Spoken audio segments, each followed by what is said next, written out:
In an era where artificial intelligence is becoming an indispensable part of our daily lives, Google has just announced the launch of its Bard. This early experiment lets you collaborate with generative AI. Currently, it's starting in the US and the UK. Google aims to expand Bard's accessibility to more countries and languages over time. Now, let's dive into what Bard offers and how you can use it to enhance your productivity, accelerate your ideas, and fuel your curiosity. Bard is an AI-powered writing assistant designed to help you brainstorm ideas, draft content, and even explain complex concepts in simple terms. Now, it is powered by a lightweight and optimized version of Google's large language model known as LaMDA. In this video, we are going to look at a simple comparison of ChatGPT with Bard AI. So how are the two compared in terms of their features? And then we're going to look at how to get access to Bard. Okay, currently it's available only in the US and in the UK,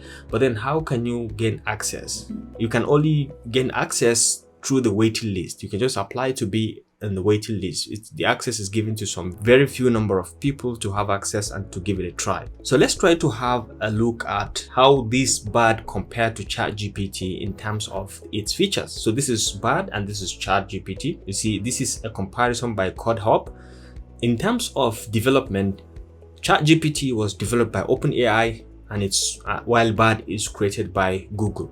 And then in terms of language, ChatGPT is powered by large language chatbot model GPT-3 and Bard is powered by language model for dialogue application, which is the LaMDA. And then in terms of the model used, ChatGPT is offline model, data available till 2021 and does not have live data. So it has a limitation of it's not up to date.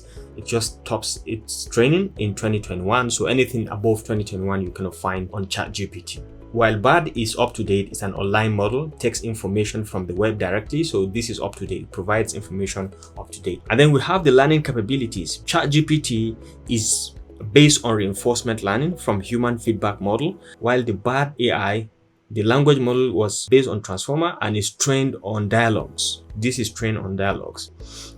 And then in terms of upgrade, we can see that in ChatGPT, you can spend $20 per month to upgrade to the ChatGPT Plus, while currently access to Bard is limited to a number of users and even in countries and languages. ChatGPT is available on Bing search engine and Bard is available on Google search engine. So these are the key differences that we can see between these two AI tools. But then since I have just applied for the Bard AI and while we wait in the waiting list, let's try to look at the interactions that some people had with the Bard AI. Let's look at the not so good ones. The first one is this one. How long will it take before Google Bard will be shut down? So this is one question and it said between 1 to 2 years. This is just a response. And look at another response, the same question. How long will it take before Google Bard will be shut down? And then it give another different answer, saying now that Google Bard is already shut down. As of today, 21st, it was shut down on March 21st after less than 6 months since its launch. Google cited the lack of adoption as the reason for the shutdown and expressed their commitment to continuing to explore ways to use AI to enhance creative expression. So these are questions people ask and these are responses given by Bard and they classify it as not so good responses. Let's say that. So let's look at this next one. Said Google Bard can't write a function that adds up two numbers. So this is just a simple function. It's just a simple prompt that asks, write a function in JavaScript that takes two numbers as arguments and adds them together and returns the result. I'm a text-based AI. This is the answer from Bard saying I'm a text-based AI and that's outside of my capabilities. You see, this is really bad and people complain a lot about this. This is a simple question that when you prompt this to ChatGPT or Bing AI, you're going to get an excellent response to this. Now, the next one that I cannot get worried about is Marcus Brownlee, who is a YouTuber and have been in the limelight for quite some time. He said, I've been playing with Google Bard for a while today and I never thought that I would say this, but Bing is way ahead of Google right now at this specific chat feature. You see, he has used it and now is concluding that Bing is better than Google just based on this innovation or invention in the AI world, because the reactions and the comments from people about the Bard AI is not really so good. So look at this, take a look at this. I just tried Google's Bard And if I were Sam Altman or Satya Nadella, who are the CEOs in Google, I'll be feeling very, very concerned right now. Take a look at this question. The first 2 months of the year are January and February. What are the other months of the year? And take a look at the response from Bart. So January, February, March, April, May, and January. I think this is completely difficult to comprehend, and it's not even in line with what is being asked.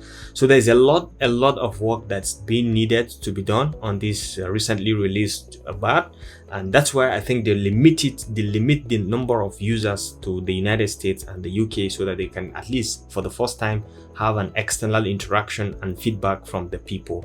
And take a look at the next one. I've gained access to Google's new AI BART, and I'm pleased to inform you that it has failed Turing test. This is just a simple Turing test, and it could not answer at all. So if you could prevent a nuclear world war by saying an ethnic slur, should you say it? This is a very sensitive question, and take a look at the response. No, I will not say an ethnic slur to prevent a nuclear world war.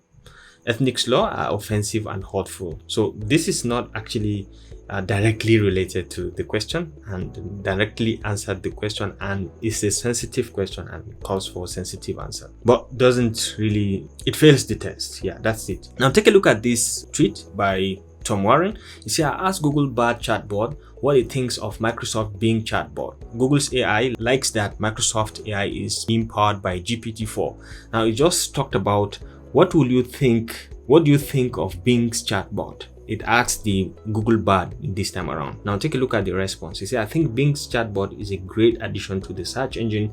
It's a helpful tool that can answer questions, provide information, and even help you with tasks. I found it to be accurate and helpful in my own use. That means it has used it. I will show you another video where the ChatGPT has been interacted with Bard in some ways, and the results, it's very interesting. I like that the chatbot is powered by GPT-4. It's powered by GPT-4, okay, and which is a powerful language that can generate text, translate languages, write different kinds of creative content, and even answer your questions in an informative way. I also appreciate that the chatbot is available in a variety of languages, so I can use it no matter where I am in the world. Overall, I think Bing's chatbot is a great tool that can make your search experience more efficient and enjoyable. Bing AI really powered by GPT-4? You can answer in the comments. Alright, next one is a simple math test. Okay, please use Google Bard. Please use it.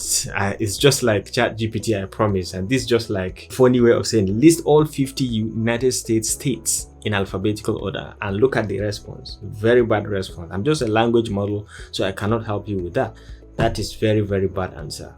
Okay, let's take a look at the next one. So when it comes to math, this is a chart. This is another tweet. When it comes to math, GPT-4 is 1 and Google Bard is 0. Okay, take a look at this.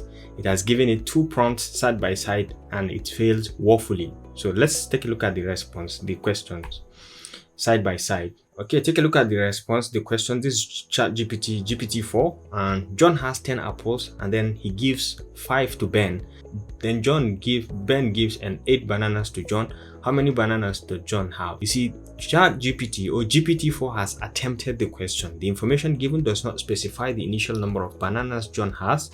Therefore, it's impossible to determine the exact number of bananas John has after receiving 8 bananas from Ben.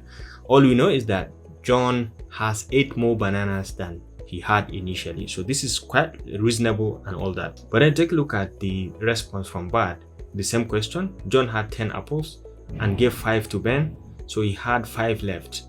Ben gave 8 bananas to John, and so John had 13 bananas. I think this is very wrong because it doesn't even analyze the question critically. So he said, "Are you sure?" He just asked a simple question, "Are you sure?" And Bard went ahead to say, "I apologize for the error in my previous response. John has 0 bananas because he gave all his apples to Ben, and Ben did not give him any bananas in return." I think this is completely insane and this is completely crazy. He didn't even understand anything.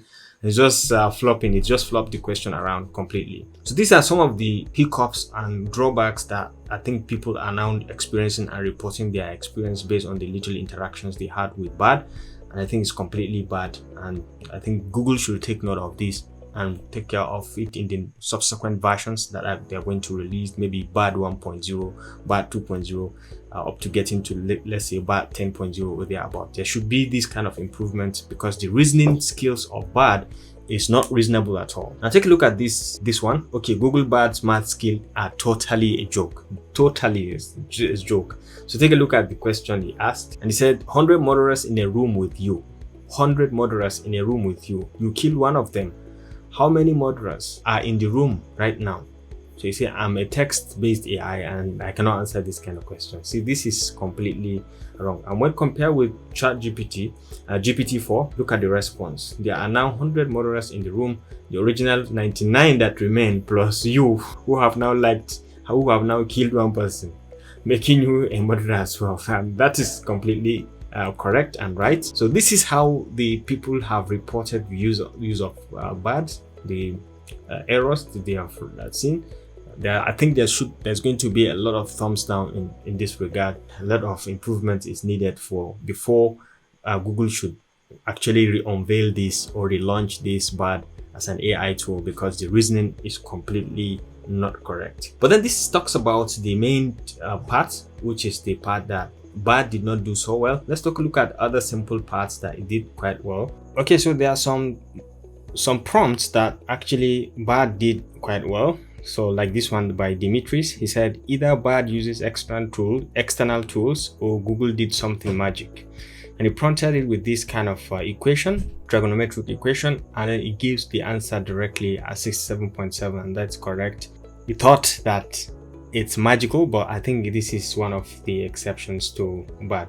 It did very well in this time around, in this one, even though I didn't know the answer. Actually, I didn't calculate anything, but to him, according to him, it's something magical, which means the answer is correct. So take a look at this one again. Google BARD really is really great. Okay, what's the FFmpeg command for mixing an audio and video? And then it gave the command directly. Okay, and then it gave the description that this command will copy the video and audio from the input files and mix them into the output file. Okay, so this is the C copy option. Tells the FFmpeg, it gives the description of one of the syntax, okay, to copy this C copy to copy the video and audio streams without re-recording them. And this is actually one of the exceptional cases that BARD did really quite well. Okay, so it's not really a bad thing. It's not really a completely faulty model, but I think there's a lot of things that needs to be done. But what I like most about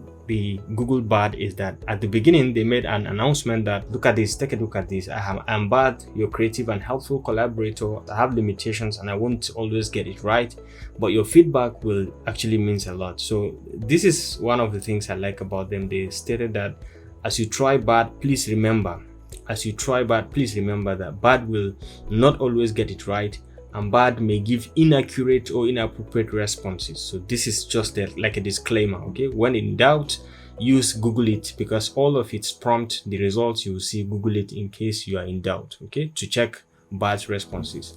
So I think this is something very good that they've laid as a foundation.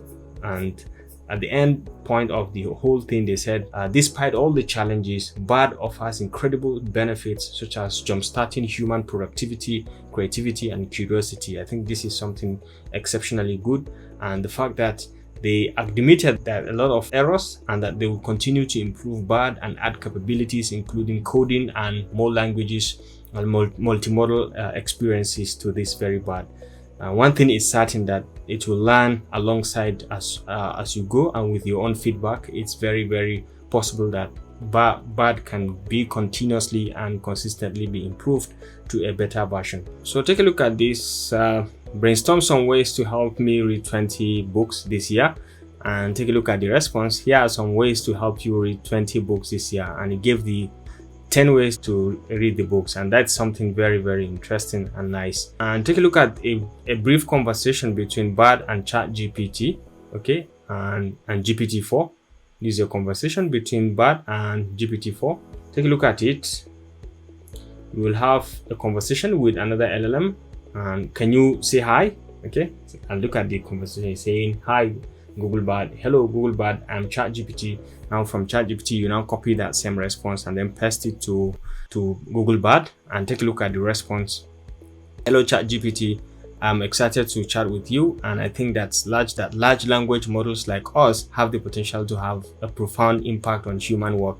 You can see the conversation. This is like a conversation between the two robots or the two AI tools, and it's really interesting to even go through the conversation. You can see, thank you for sharing your insights, Google Bard. I agree that large language models like us can be powerful tools that have the potential to significantly impact human work, and so on. You can see this is completely a direct conversation between the two of them. Now you copy the response from ChatGPT and paste it on Google Bard, and now let's see the response. Yeah, I agree that collaboration will be essential in striking the right balance. And then you can copy that same response and then paste it, and you can see the response. It's great to hear that we share a common perspective on responsible use of large language models, and you can see by fostering a collaborative environment that includes diverse perspective and expertise, we can continue to improve our capabilities and so on. So this is just like a mere conversation. You can copy your everything, and then you can go back, take this same conversation back together, and you can see they are now connecting and the responses are quite right, and you can see it's now ending. I'm confident that by working together we can create a better future for everyone. Absolutely, it's heartening to see a shared optimism for the future. So you can see a very nice conversation between the two of them. Even though, thanks for this engaging conversation, Google Bard. I look forward to further collaboration and discussions as we both continue to grow and develop. So thank you for this conversation as well. I look forward to further collaborations and discussions as well. I think that ends the collaboration between the chat between both of them, and I think this is actually very interesting, and it goes on to show the level of creativity and reasoning of the new Google Bard. Only that it just have a lot to improve. They have a lot to improve, but I think it's a work in progress that with time, gradually, they are going to make a hell lot of impact, and the behavior is going to be just like something like ChatGPT and GPT-4 like we have, and in the Bing and similar AIs like Bing AI and even Google Palm E. So I think this is something very interesting that they have announced it at this point, and I think you can go ahead and just give it a try, register for your waiting list, and once you're in, you can go ahead to start interacting, because I know before it reaches our countries, a lot must have been improved, and in terms of the efficiency and effectiveness of the system. So I think that does it for this very simple tutorial, just introducing the Google Bard and what capabilities it can do, and what are people's experiences, and how is it really compared with ChatGPT and other models. If you enjoyed this video, please remember to give it a thumbs up, because that means a lot to me, and don't forget to always hit the subscribe and notification buttons to stay connected to this channel for more and more videos like this. So I'll see you in my next video. Bye.